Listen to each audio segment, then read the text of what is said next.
today at around 13:40 hours, the sub-county team, Gucha sub-county, were doing monitoring of the ongoing examination, and while they were at Bobamba Secondary School,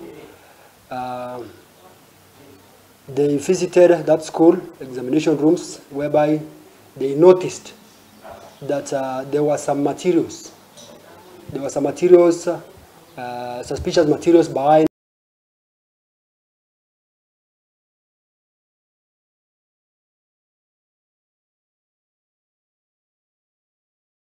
Discovered that it was Geography Paper 2, already answered sheets, and they moved in with speed, and they managed to recover the exhibits, and also our officers from DCI were able to arrest the center manager and 3 other invigilators. So they are in custody, and they will be arraigned in court. It appears that this is systematic. There was a deal to